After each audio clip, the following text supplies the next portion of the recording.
Today is Wednesday, the 23rd of September 2020. My name is Don Butler and my special guest today is Ian Flack. Ian worked at the Midland Abattoirs as a manager and progressed through to become CEO of the Western Australian Meat Commission. Good morning, Ian. Good morning. Can we start from the beginning by telling us where and when you were born? I was born in Melbourne on 10th of October 1937. And we're in Melbourne itself. Yep. What suburb was that? I was born in a hospital in the centre of Melbourne. Right. So you went to primary school? I went to primary school at a suburb called Spotswood. I went to secondary school in Footscray. I went to the Footscray Technical School. And I left when I was 15. So the technical school, what studies did that involve? Did you have any preconceived ideas at that point as to what you wanted to do? No. No.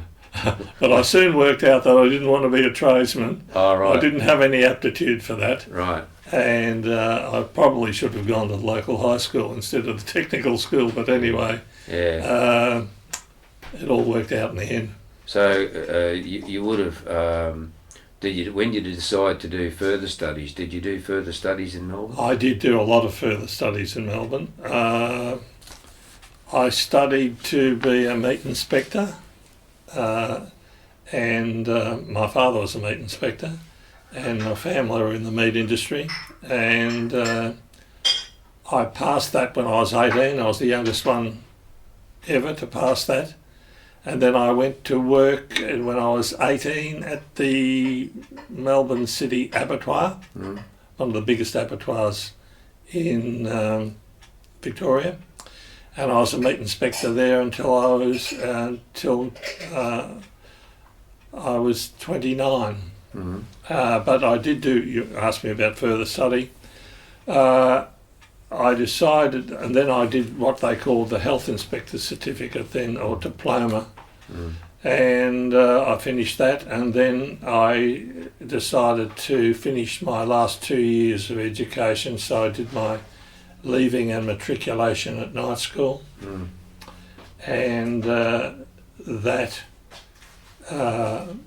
spurred me on to go to university, but at that stage I didn't, I had a wife and one baby and couldn't afford university, and then I applied for a job as the assistant works manager of Midland Junction Abattoir, and they said that they would give me time off and pay my university fees, and so that's how I came to be in Perth. Right. So was that advertised in the paper Yes, over there? yes. Right. As a Victorian, you must have had a Victorian Football League. Footscray. I went to school in Footscray, yeah. The Bulldogs, as they call. Yes. So we've covered your first job, and then the opportunity. You must have been looking for opportunity at that point for different jobs. I was applying for a few jobs, yes. When I'd finished my secondary school, which was at night school. So, yeah. And how did the family take there would have been a family decision to... My wife's laughing in the background there. Well, it was a completely new world. We knew nobody in Western Australia, and it was launching out into the deep, yes. I reckon it would have been. How did you get across here? Plane. Oh, you flew over, and then you put all your Goods and chattel, yeah. Came in a truck, I suppose. That's right. Yeah. Because that would have been pre-bitumen on the Nullarbor. There was no bitumen on the Nullarbor. Well, just curiously, in those days, the jets were around. Yes. The jets that you came over on. So you land in Perth, and where do you go from there? Did the abattoirs here assist you in accommodation? Not really, no. It was not like these days. No, they didn't even pay for the full cost of bringing our goods over from the eastern states. I think they paid the plane fare. That was about it. Oh, right. So you had to find somewhere to live. We lived in a motel in Bennett Street, East Perth, for a few weeks, Right. and then we found accommodation in Mount Lawley. We lived in Mount Lawley. Right. And you were travelling to and from Midland each day. Yes, from Mount Lawley, which wasn't too bad. There was only one set of traffic lights on Great Eastern Highway then. And was that by car or train? Car. Car. So you arrive at the Abattoirs, and what was the welcome like when you got there? Oh, quite friendly. Yeah, well, it was a new world for me. But no, quite friendly, and there were. I mean, Dick Bosworth, who was the manager, was quite friendly to me, and our family, he and his wife, and then Vince Wavidich was very friendly. A chap called Ray Manning, who was the industrial officer, he was very friendly. I shared an office with him, leading out onto the garden that was next to the canteen. So you obviously stepped straight into a management role. Correct. And what did that consist of? You know, steep learning curve. Your designation. What was your designation? I was the assistant works manager. Right. So this would have been a big change. How old were you then? 29. Wow. And how many employees do you reckon were at the Abattoirs then? Roughly. Roughly 1,000, I'd say. And of course you had the boning room people on top of that. Yeah. And there was the tripe company as well, and the casing company.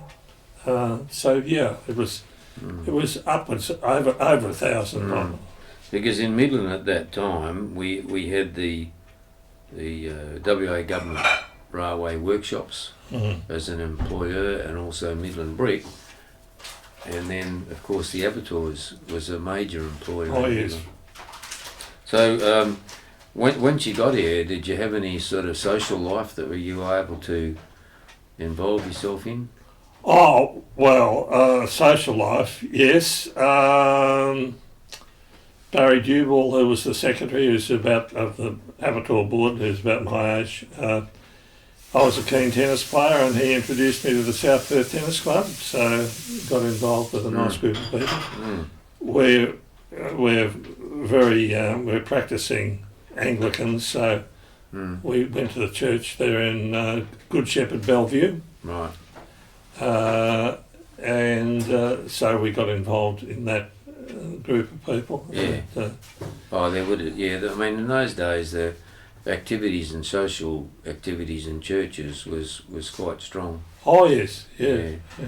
And how long did you stay in Mount Lawley? Because it was quite a distance. Only about 12 months or so. I think we had a 12-month lease. Accommodation was very difficult to get because of the mining boom at the time, and we bought a house in South Perth. Right. And so. How long did you stay in South Perth? Can't remember exactly. A few years, probably two years or so, and then the Abattoir board, or mainly the manager, Dudley Rowland, who lived in Greenmount, decided that it would be an advantage for us to move up to Greenmount, and he sold his house to the Abattoir board and moved to Peppermint Grove.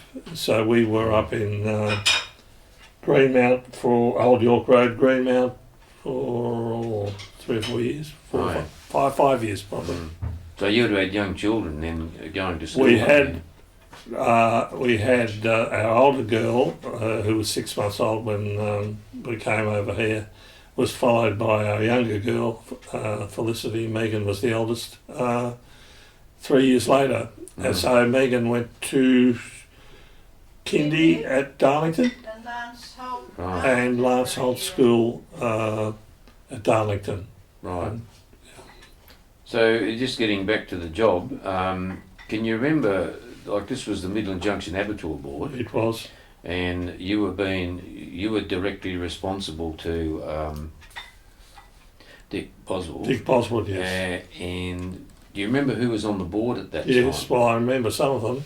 Howard Wheatley was the chairman. He was a partner accountant of Saul Wheatley, a big accounting firm in Perth. Mm. There was Bill Pope, who was a major operator at Midland. His firm killed a lot of cattle. Mm. There was a chap called Les Hitchcock, that's right. He was a farmer from Grass Patch, the other side of Northern. Oh, yeah. They are the ones that I can recall. Yeah, that's okay. Who actually made those appointments? The minister. Directly to the minister. So, your responsibilities in the role as was it assistant works manager? Yeah. So, what were your responsibilities, direct responsibilities then? Well, subject to, and of course they changed over the years as I learned the trade, as it were. But subject to Dick Boswood, I had a general operations role of every facet of the operations. Probably to make sure, setting up the chains was making sure that they were all balanced and we were getting our throughput. Throughput was the big thing. Right. That was one of the major roles, and the other role was, which was perhaps one of the more onerous and difficult, and that's why they gave it to me, because their bosses didn't really want to do it, was to allocate the kill. We always had people who nominated more kill than we could kill. Right. And each animal that they missed out on was $1 in their pocket. Oh, yeah. And we had to ration out the kill. It was my job to try and please everybody, which mean you please nobody. Oh, that's right. And I would work out the kill, and in the afternoon when the nominations came in, and then set it out, and the clerk involved in that side of things, he would let people, or they'd ring him to see how they went, and then I'd just wait for all the abusive phone calls. So you had to basically set up a program for the next day's operation. Yeah. You would have been controlled by the tally system, which we'll come to a little bit later too. Yes. That would have been quite a probably a stressful task at times, but we'll talk about that as we go along. When you arrived at the abattoirs, the size on your arrival, and we talked about the number of employees, about 1,000. Now the number of kill at that point, so we can work towards the the expansion of the abattoirs. I can't remember exactly how many it was when I arrived. I know the new beef floor had just been put in. They called it a can pack system. And that was at a maximum of about 650 a day, cattle. The pigs were about a couple of hundred, 250 a day. And the mutton, I think we actually expanded the chains as things went along, so I would have thought it would have been about 8,000 a day at that stage. It got up to about 11,000. And then when the lambing season came, was it strictly October. lambs on the? Was that strictly lambs on the chain? No. It was lambs, sheep, rams, Right. and later in the year, in later years, the goats. We got involved with killing goats as well. They would have all come from the northwest, I imagine, the goats. No, pastoral areas. Right.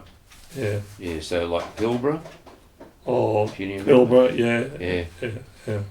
I remember they used to. You knew. South of Pilbara, there's plenty of goats south of Pilbara. Okay.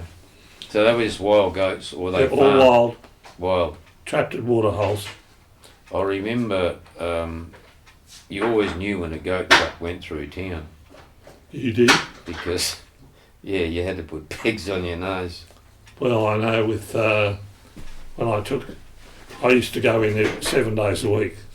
I worked 7 days a week, not full days, but on Saturdays and Sundays I would go and do my tour of the works, and of course things that you couldn't see when the whole operation was on, you could see in terms of cleanliness, maintenance, Oh, yeah. that sort of thing. And I used to take my girls with me, and I can remember the first time we had the goats in the lairage, I took the girls to look at the baby goats, Oh, yeah. and when they got home, their mother wouldn't let them in the house. Yeah, that was We had to virtually hose Yeah. the girls down before they let them in. So you would have had, as well as your immediate superiors, you would have had to do with this like inspection of the works you talk about. Oh, yes. You would have been answerable to the DPI. Correctly, yes. There were two inspection authorities at Midland. One was the DPI, who inspected Department Department of Primary Industry, Right. Federal Department of Primary Industry. They provided a vet and then inspectors, and then there was the Public Health Department, which provided inspectors for local product. Right. So there was a duplication. Right. At this time, you were studying. Yes, I was studying economics at UWA. Oh, right. And how many years was that degree? Part-time 5. Right. Oh, so you had quite a busy life. I did economics and I sub-majored in industrial relations, which was very pertinent to what I was doing. We'll come to that a little bit later. There was also the halal system. Correct. How did that sort of slot into the killing process? There was the halal and the kosher. There was the Muslims and the Jews. Right. Can you explain that? Right. The kosher. The kosher kill is the name of the ritual slaughter for the Jewish faith, for the meat. It was very small, but it was unique in as much as there had to be what they called a shochet, a Jewish rabbi who actually cut the throat of the beef. It was mainly beef. He trained to do that. He was obviously trained to do that. Well, I don't know how he was trained because it was the Jewish faith that produced him. Right. I mean, Yeah. they were in control of who did it. Yeah. And of course the animals couldn't be stunned. They had to be cut with one horizontal cut Right. across the throat, so they weren't stunned. And so that was only small. It was only 4 or 5 cattle, 6 or 7 cattle a week. Yeah. Oh, is that all? So that was just slotted in. That was only for the local consumption, for the Okay. local community. Right. But the halal slaughter, which was the Muslim slaughter, that was done by a chap called Sadiq Bucks. He did the ritual slaughter, and it was very small when I came to Midland, very small. I think it was mainly for the Singapore market, which wasn't that big at that stage. That, of course, and we could touch on it later on, became the major source of export. Right. Big numbers. So how did the blokes get it, like blokes that rocked up for a job? The process in getting a job at the abattoirs in those days? Well, the process of getting a job was in 2 parts. There were skilled people, like Slaughtermen, mainly Slaughtermen, and there were unskilled people, and there were people who had year-round jobs, there were people that had seasonal jobs, and there were people that had casual jobs. So the people who were skilled workers, it was really by word of mouth. For instance, the people from Wyndham would come down and they'd always be guaranteed a job to work in the lamb season because it worked out. Wyndham had finished in October. It was too hot up there. They'd come down and we'd be looking forward to them coming to help us with the lamb season. Engineers and other technical people, the chief engineer just picked and chose who he wanted. You know, it was, and then word of mouth. There were lots of fathers and sons, and you know, it was part of the community really. And then we had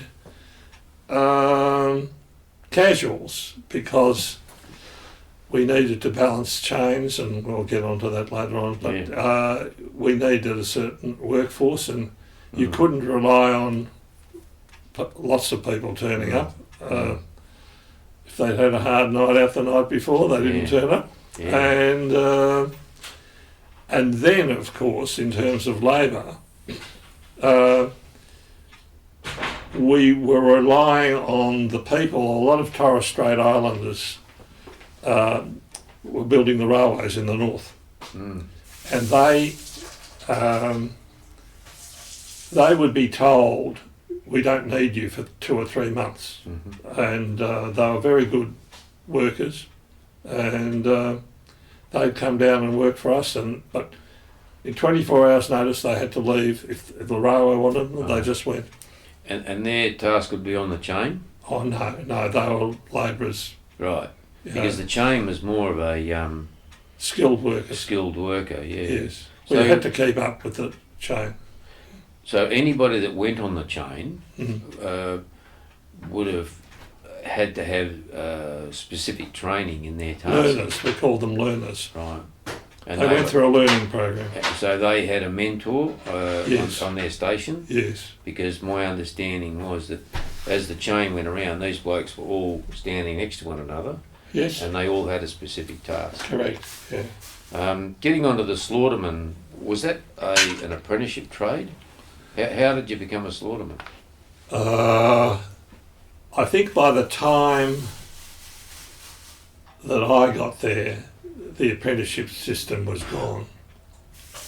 It was, they were trained, instead of being trained as a person that could kill a whole carcass, they were trained to do one part, one leg or another leg or front leg or... so that apprenticeship system had gone.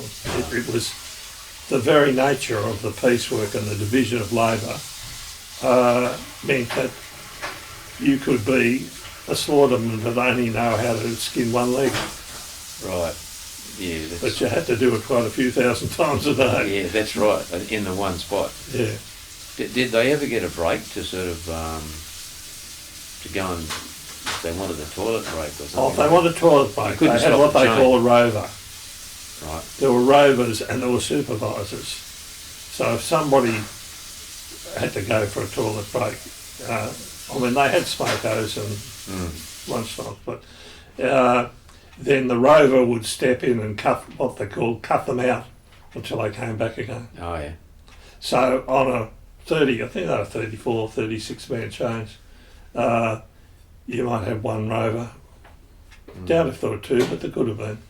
So mutton floor had a specific amount of men on the chain? Correct. Were there women there too? No, not initially. Women didn't come in till some years later.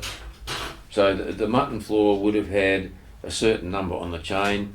The beef floor would have had a certain number. All balanced. It was all done within an industrial relations system, and that was the to balance a chain. So each person did the equivalent work for the equivalent pay, and there was a tally system. Then, which I can talk about, but to balance it was the subject of many arguments before the Industrial Relations Commission, Arbitration Commission. Just going back a step to recruitment. Yes. How did the MJAB get engineers? I can't really. I was left up to the chief engineer. Right.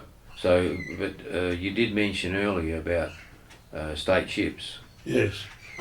So. The chief engineers was from state ships. I imagine if there were people who, and it may well have been the people who ran the boilers as well, things to do with refrigeration and steam, they relied, if they could get them, people who had shipping experience because it was relative. Yeah. Now we get to the tally system. Tally system. And the way that was worked for your program for the next day, and how that fitted into the overall function of the chain. Can you describe the tally system? Well, once again, through very involved negotiations between the union and the employer, there was a tally reached, that is a number reached, which, for instance, if there were 34 men on a chain, I can't remember the exact tally when I got there, but 100 a man was seen as a reasonable day's work. So you had 34 designated slaughtermen, and they processed 3,400 a day. Okay. Under the piecework division of labour system. We did discuss the chain system and how that worked. When the carcass actually went through, some were bagged and some weren't. Why were they bagged? They were bagged in stockinette wraps if they were going to be frozen and exported. And if they weren't bagged, they'd be more likely either to the domestic market or to the boning room. Right. So. But then they were put in boxes. Yeah. Did the Abattoir board itself own a boning room? Were they all private? All private, to the best of my knowledge. Robsteady was different. They owned one down there, but. Oh, yeah. So occupational health and safety for the workers. Yeah. Occupational health and safety. Not great. There was sort of a common sense code, I suppose, but it wasn't. There wasn't a great deal. We didn't have an occupational health and safety. Not like the way it is today. Nowhere near. So after a few years that I was there, we actually employed a nurse. Right. And people who had injuries, this is not preventing them, who's actually had cuts, of course, would go to the nurse initially, or other ailments, whatever they were, a headache or whatever. And her name was Irmgard Allen. She was a lady of German extraction.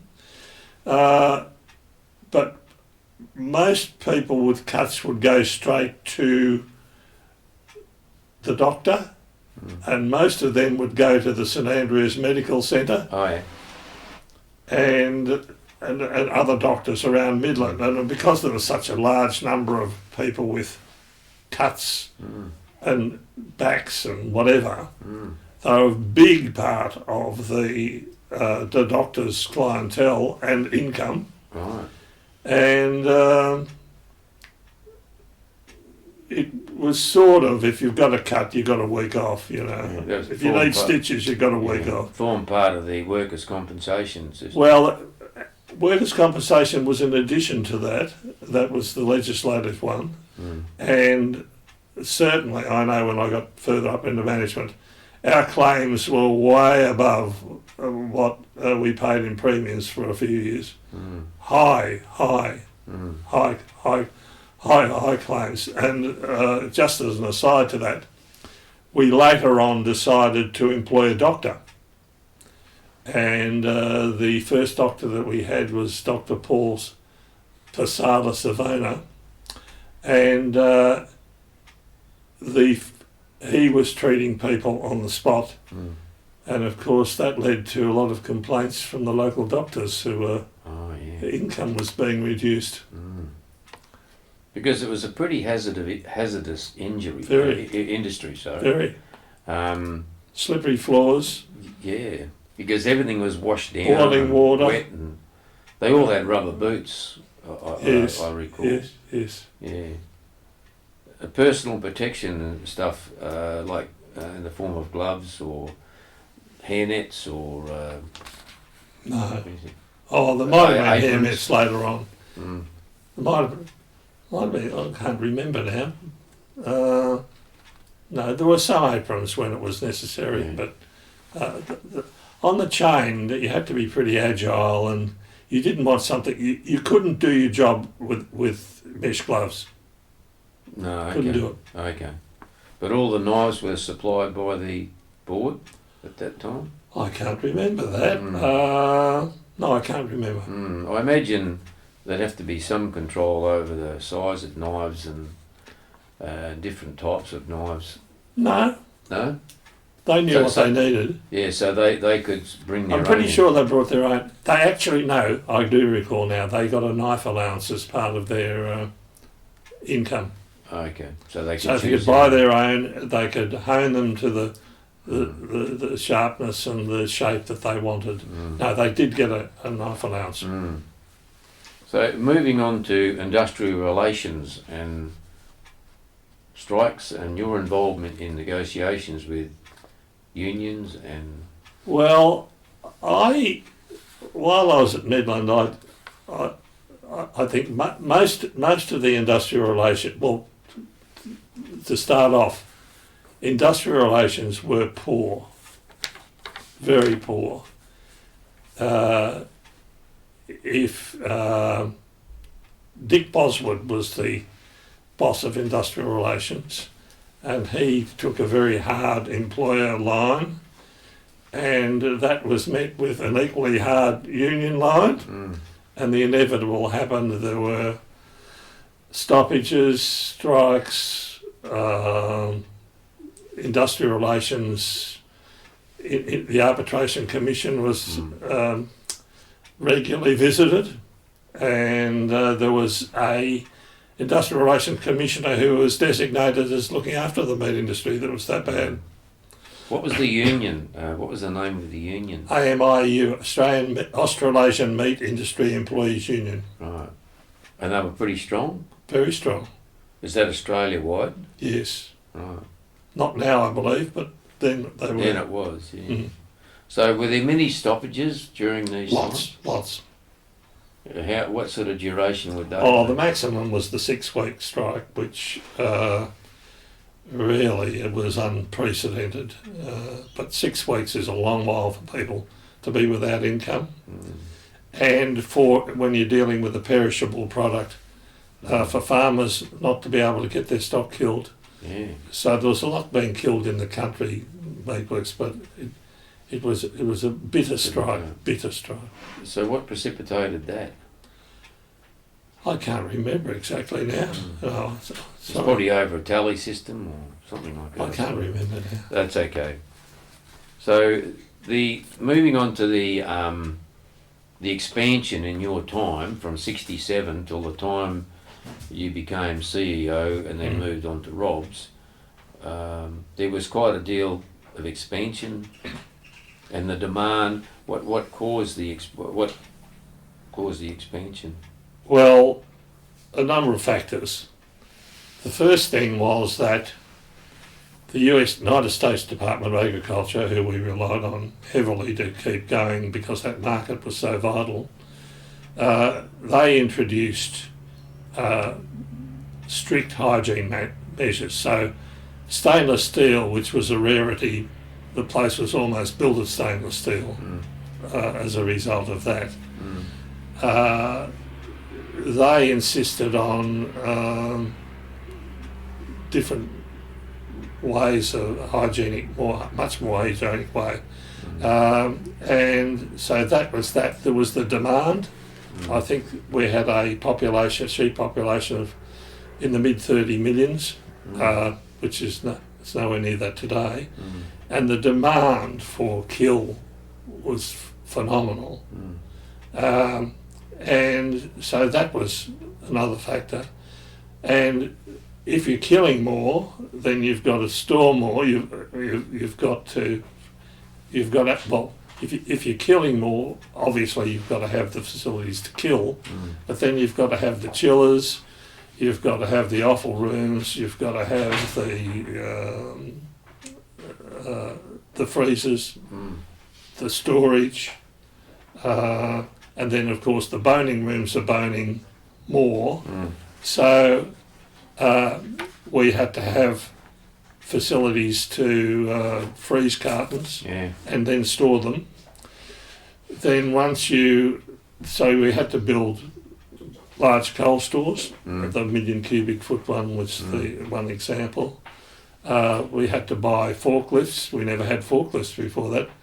Freezer-clad forklifts to deal with it. And then, of course, when you're dealing with so many animals and the effluent that comes from those animals, then you've got to have a waste treatment facility, which we could deal with later on, but was one of the problems that for the local community. Well, that was part of the expansion. Yes. But as well as the boning rooms and catering for the export market with freezers and local products through boning rooms, the byproducts must have blown out too. The byproducts were there was an expanded. It wasn't long after I got there that they used to have what they called batch renderers, big cylindrical cookers, or not so big really, but then they bought this major thing which they called a continuous renderer, and we used to have all sorts of problems with that maintenance-wise. It would break down, and then we would have, I can remember, we had piles of festering solids just going rotten, and then when you cook them, the odour from that was shocking, and that if the wind blew the right way, it would go to I remember being at the Midland Town Hall once, and everybody was looking at me. Well, it wasn't only the Midland Abattoirs, it was a couple of other operators in the area. But they never got the same criticism as we did. No, because you were the major. We were the easy target. We're the government. So was the waste treatment plant successful? Partly. But yeah, successful.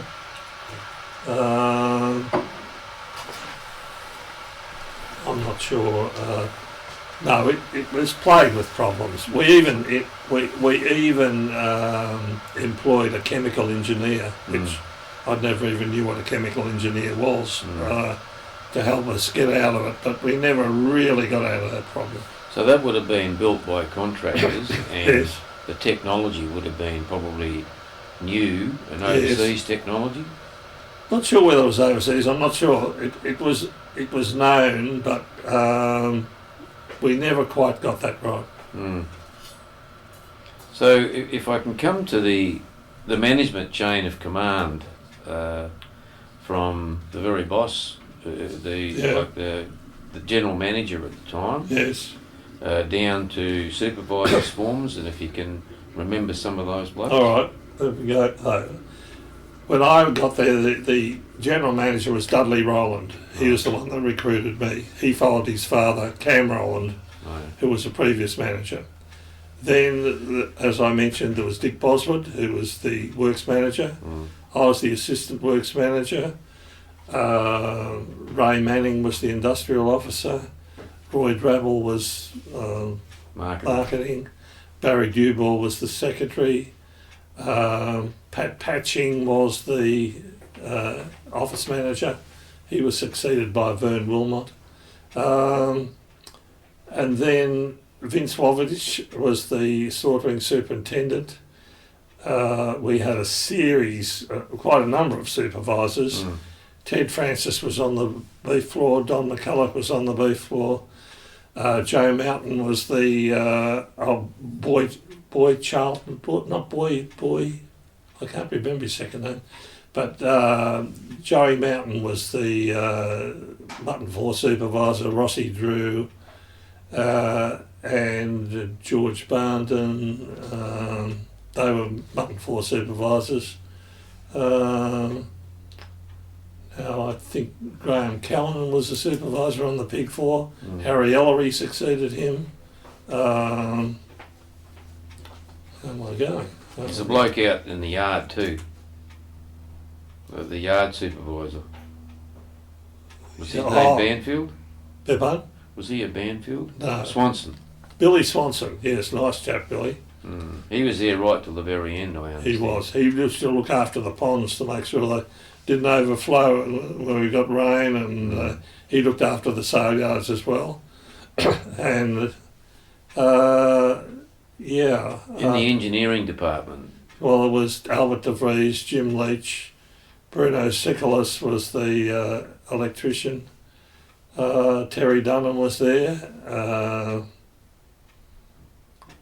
The mechanic? The mechanic? Wally Mullinger. Yeah. Wally Mullinger was the mechanic, stroke driver. Yeah. Yeah. So obviously you were supplied with the vehicle. Not initially. No? Later on I was. No. From nothing I think I got a ute, and then I got a Falcon, I think. I'm not sure. Yeah. So in 1976 there was a major change to the structure of management. Yes. In the hierarchy, with the formation of the West Australian Meat Commission. How was that created, and was that a success? Well, it was created by the government, and obviously I wasn't party to that, but they had two government meatworks, Robsteady and Midland, and two separate managements. Obviously, in the government's wisdom, they thought, well, why would you have two separate hierarchies when you could get one to do it? And that's what happened. And so the Meat Commission was set up. It was, and by that time, Brian Wilson had succeeded Dudley Rowland as the manager of Midland. He'd come from the eastern states. And the Meat Commission was set up with a chairman who initially was Howard Wheatley, who was the chairman of Midland. There was John Craig from the Department of Agriculture. There was, just trying to think of the other, they had two representatives from the Farmers Union at that stage, one from Passless Graziers, which was Max Cameron. And I'll find out, didn't Yeah. This is much later. That's okay. Look, it's just what you can recall. Was the WA Meat Commission in control of country abattoirs? No. Meat Industry Authority was. And they were all privately owned, basically? Yes, all privately owned. All privately owned, no government involvement. So there must have been some whispers around that the place was on its way out. Can you describe the reasons why the abattoir was closed down? And the last kill from Recollection was 1978. How long before 78 were there whispers of this closure, and why? Well, as I mentioned before, the industrial relations situation didn't sit well with government, that they were because we used to get on the West Australian regularly on the front page, when there was a strike or dispute. It was politically, it wasn't something that they liked. It was costing them money.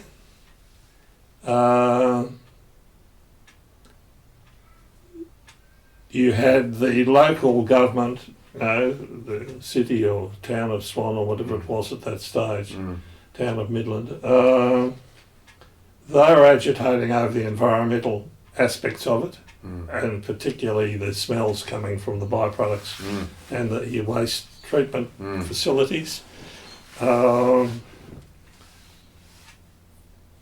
we had one local health inspector, I think his name was Gorman, who had a personal vendetta against the Abattoir. Yeah. Well, not vendetta, but he was on a mission. He was on a mission. So you combine all those, and then the industrial relations bit,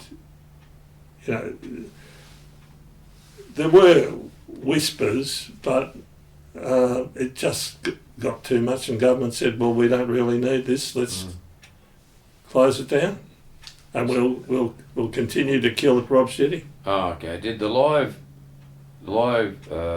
shipment of stock have an influence on that, or was the live shipment a consequence of the abattoirs closing down? I don't know whether it's either. No, I don't think it was a major factor in Midland closing down. I think that later on, when people realised how many jobs had gone and how, because it was a really big source of jobs for families and generations, they realised that it had gone, and I know that even weeks, even after the announcement it has been made, they didn't believe it. They did not believe it. People kept saying to me, oh, this is just brush over. Well, it was gone. The announcement had been made. So when the axe actually fell on everybody, quite a few blokes were redeployed. What sort of percentage was in? I don't know. Certainly, I think that there would have been a number of people on the clerical side that would have been redeployed. I don't know. I really don't know. Did many of the Slaughtermen transfer to Rob's? Because they would have Not many. No. We did run a night shift at Rob's Jetty. Okay. For a few years. Vince Wovidich, we ran a bus from Midland to Rob's Jetty with workers for the night shift. Was that in that care and maintenance time? Yes. After. Sure. The other thing that you talked about recruiting people, which is quite significant. We went and actively recruited people from New Zealand to work the lamb season. Roy Drabble went on Dudley Rowland and somebody else went on a trip over to New Zealand to recruit people, and we even formed a residential establishment across the road called Silver City to accommodate them. Unfortunately, the recruiters weren't very good, and we got the rubbish that New Zealand didn't want for the first lot. How long would they stay? 3 months, 4 months, and that caused a lot of industrial trouble. We got people from the eastern states as well, and I know, for instance, there's an anecdote. I was living at Greenmount at the time, and when the first lot came, I didn't know one policeman in Midland. After a few years, I was on first name terms with the CIB and the Sergeant of Police. And I can remember I was at home at Greenmount one Sunday morning, and the Sergeant of Police at Midland rang me up and said, I just want to let you know that you'll be short of a few staff on Monday. he said, I think it was down the Railway Hotel. That's all in West Midland, isn't That's it? correct. He said they got the better of us last night. We'd get one handcuff on them and they'd just use it as a weapon against us. Mm. We'd put them in the paddy wagon and they'd let them out. And he said, but we're going back this morning in force and you'll have a lot less workers on Monday. This is the New Zealanders. Mm. They used to apparently get a beer, drink half of it, top it up with rum and then scull it. That was their And they were big men. Mm. They were big men. That was their entertainment. Yeah. So the last call was 78. There was the care and maintenance period. You were transferred, or did you apply for a position at Rob's Jetty? No, I don't think I even applied. Not at Rob's Jetty, no. I don't think those days it wasn't such a formal appointment situation. Those days the board, in their wisdom, they appointed Brian Wilson as the chief executive of the Meat Commission, and they appointed me as the manager of Midland, and they appointed Jack Carey as the manager of Rob's Jetty. So I was at Midland, and then after a short period of time, it's probably a couple of years, Brian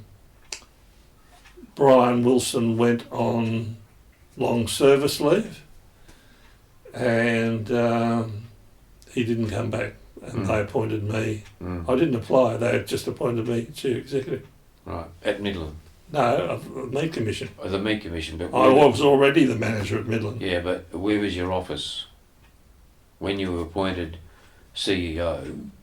Where Of was the your... Meat Commission, Yeah, yes. Rob's Jetty. Oh, right. So then you were travelling from... Were you travelling from Greenmount then to Rob? No, I was down here in 74. Oh, okay. That's where we lived. Yeah, right. We came here in 74. Yeah. So it suited me. Rob's Jetty was a lot closer than Midland. So how did you feel with the responsibility of being the CEO of the overall operation of the two? Well, it was mainly Rob's because Midland had closed. So the sale yards were still going. So you had authority over them.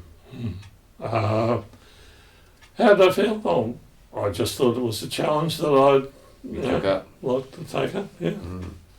So eventually, how long were you CEO of the WA Meat Commission? From 78 to 95.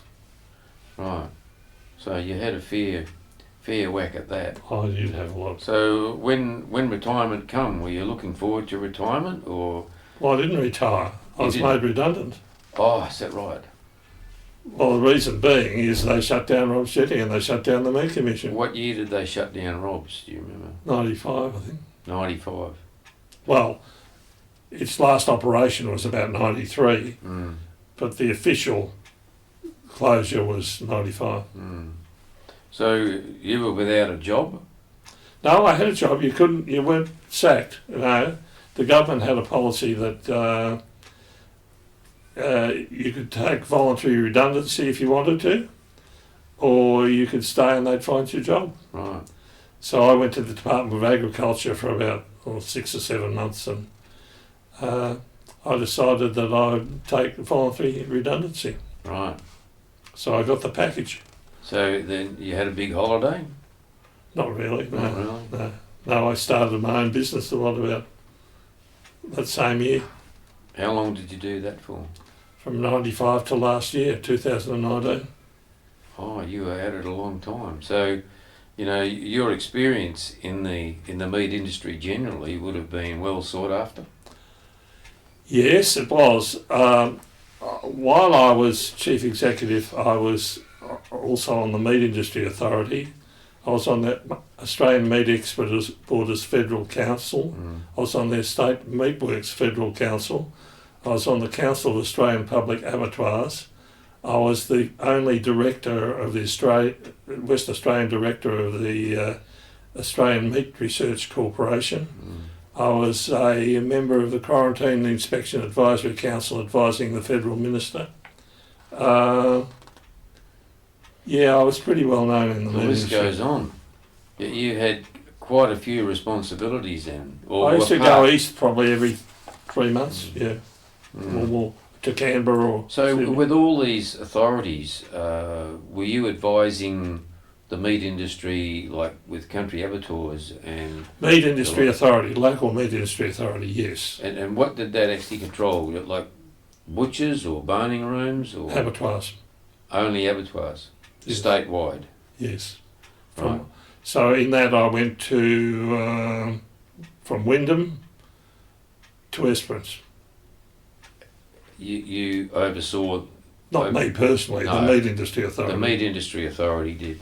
Hmm. Yeah. Any abattoirs in that area. So Lindley Valley would have come under that. Yes. What other country abattoirs can you remember offhand? Oh, it was Esperance. Albany had shut down by then. There was Harvey, there was Waroona, there was Dardanup, there was Bunbury, there was Three Springs, there was Mora, there was Geraldton, there was Derby, Broome, Wyndham. Yeah. So they took over the kill from basically Rob's Jetty and Midland.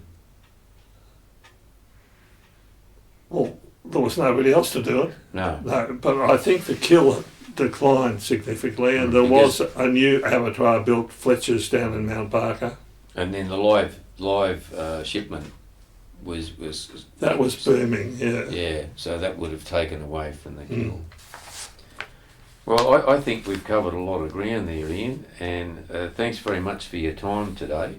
All right, good. I've certainly topped up on some of my knowledge of the Midland abattoirs.